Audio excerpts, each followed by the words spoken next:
here. And yes, it's a very auspicious day that we are discussing, or you posed the question on Ayodhya. Of course, that's been a joint effort with a consortium where we've been involved along with Lee Associates and as well as L&T Infrastructure. And I think the important thing here is when we talk about Rising India and the urban renewal that is going on, Ayodhya is obviously a city which has deep significance, not just across India or for Indians, but all over the world.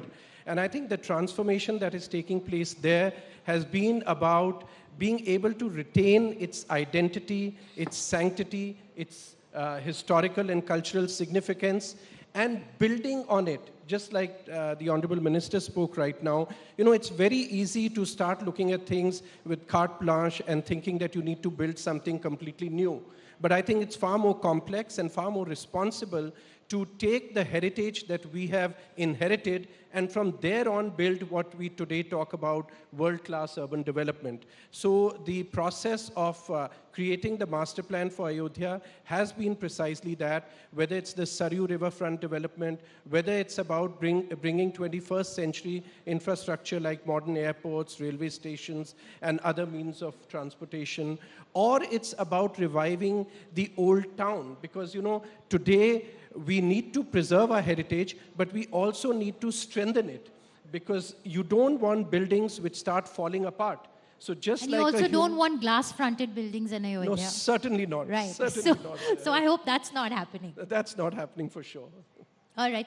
Thank you very much, Dikshu, for that. Let me bring in Mr. Verma. Mr. Verma, Sabarmati was a dead river, and you revived it. It used to stink, and as you were explaining to me that the houses, the back of the houses were facing the river.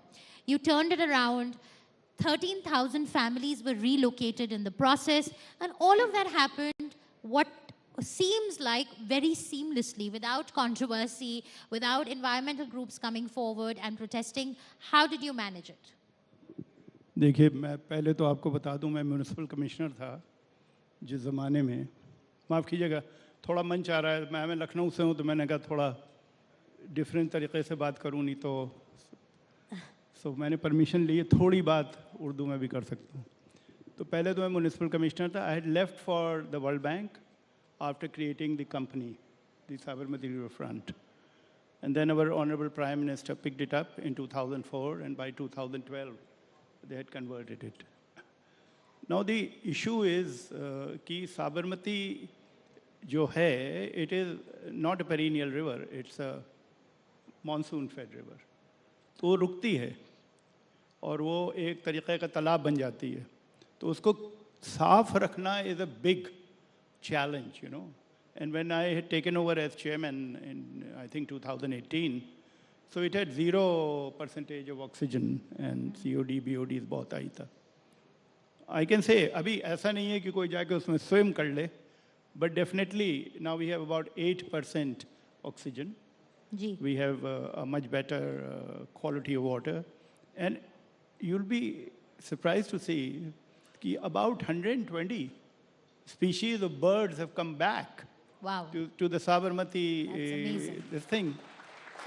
देखिए, हमें और कोई certificate दे या ना दे, मैं खुद conservation में हूँ, तो मुझे बड़ा अच्छा लगता है कि एकदम से कमरे से बाहर देख रहे हैं, and a whole fleet of cormorants are kind of skipping the water and they are going across. So बना है, it's absolutely in a way a miracle of political tenacity and vision.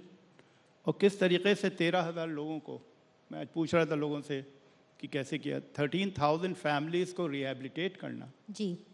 In a very, you know, in a manner in which everyone felt that it brought value to them and reduced their vulnerability. Right. So I want to bring both of you in here. Why is it that India has not been able to develop its riverfronts? Delhi में यमुना है, अहमदाबाद में साबरमती है, असम में ब्रह्मपुत्र है, but हमारा failure रहा है कि हम लोग डेवलप नहीं कर पाए. And these are big commercial business district areas, prime real estate. What has been the challenge? Is it lack of political will? Is it lack of urban planners? Dikshu. So we have to remember rivers are actually, they don't look at political boundaries. Some of the rivers you are mentioning actually go through different countries. And of course, a lot of the rivers that we have here go through different states. So we have to understand that river is a continuous feature. Unlike a lake or any other water body of that nature, here it needs an integrated approach. Because if one part of the river is being looked after, but in another segment, you start discharging waste into it, you cannot have a clean river. So I know now policies are coming into place where not only about riverfront development, but you're looking at it as a mode of transport with inland waterways, etc. Right. But definitely I feel that river is one feature in a city which can actually become the spine of the city rather than a backyard. Right. So for that, you need an integrated riverfront development, but you also need an integrated water management policy towards that river. Right. Keshwji, yes, please do comment on this. देखिए, हिंदुस्तान में अच्छे planners की कमी नहीं है, बैठे हमारे बगल में। लेकिन दिक्कत है कि the kind of political will which you require in a consistent long-term manner to do a project, because this project takes about 10 to 12 years to do. तो होता क्या है, एक एडमिनिस्ट्रेशन आया, उसने शुरू किया, दूसरे एडमिनिस्ट्रेशन पे उसने फौरन उसके ऊपर इंक्वायरी शुरू कर दी, all that kind of stuff. So let me not get into it. I'm actually heading a committee high-level committee on urban planning for the government. And one of the recommendation is to take up 25 cities which are on the riverfront and actually develop them.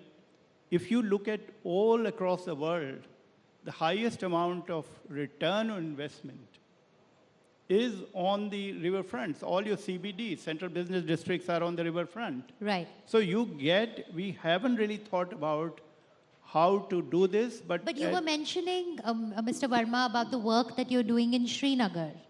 So you spoke about political will.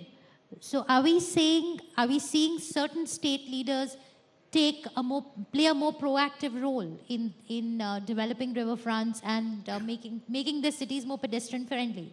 You heard the governor, His Excellency. I work in Srinagar also. You know, of course, सब लोग ये फिरदौस है और ये सब चीज़.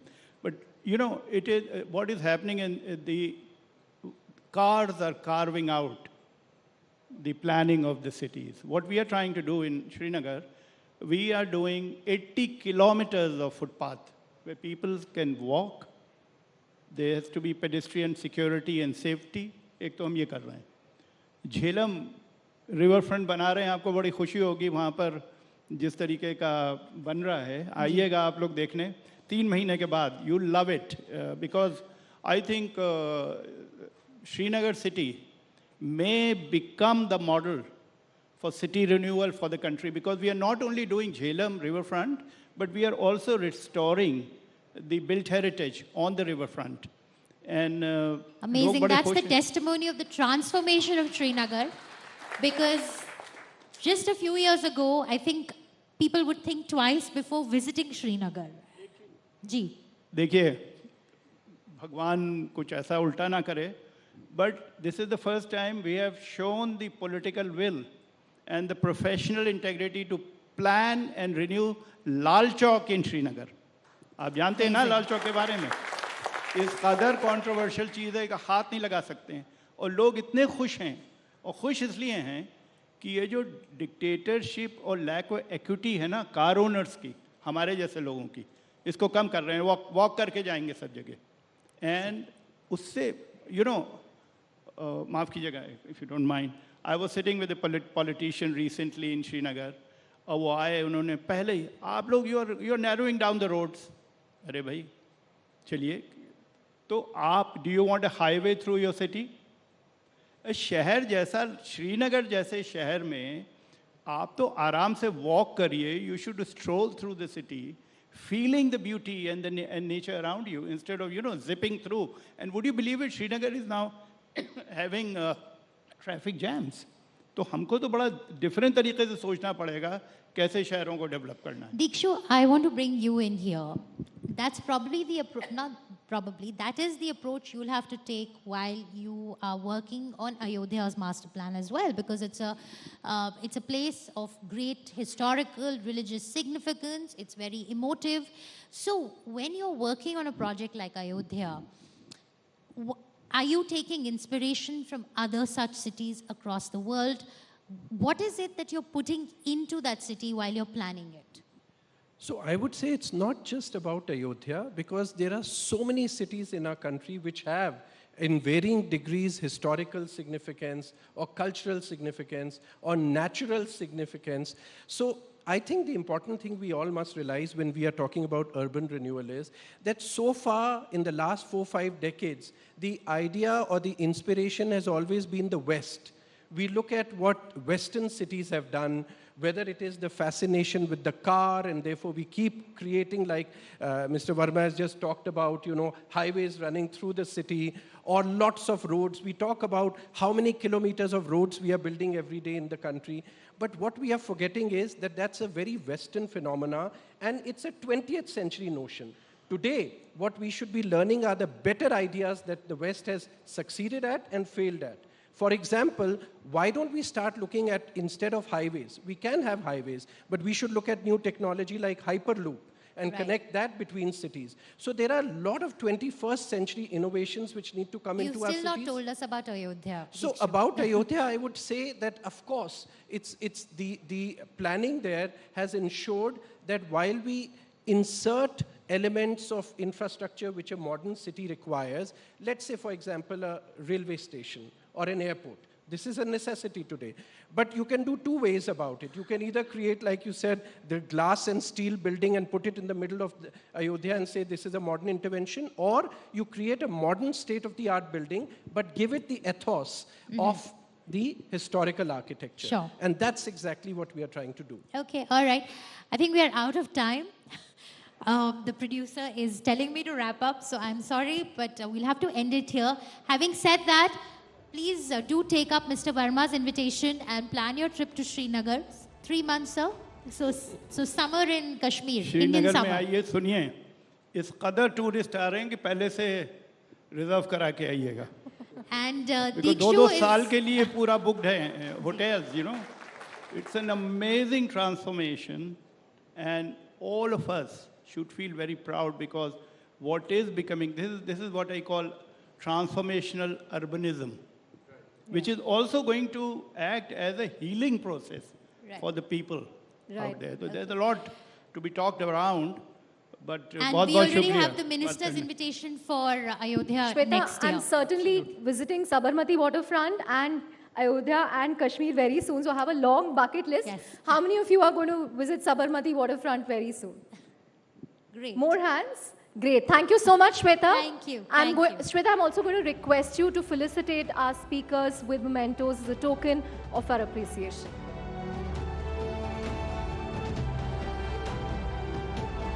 Huge round of applause, everyone.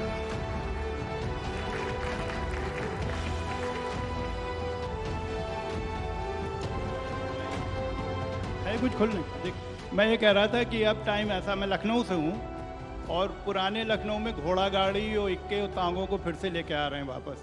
अब ज़माना आ गया इसी तरीके का.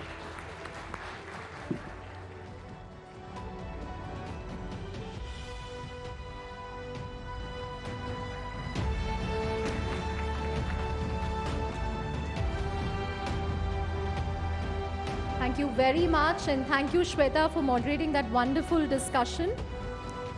Now, before we move on to our next session, I have a question for all of you. How many of you have watched Family Man on Amazon Prime?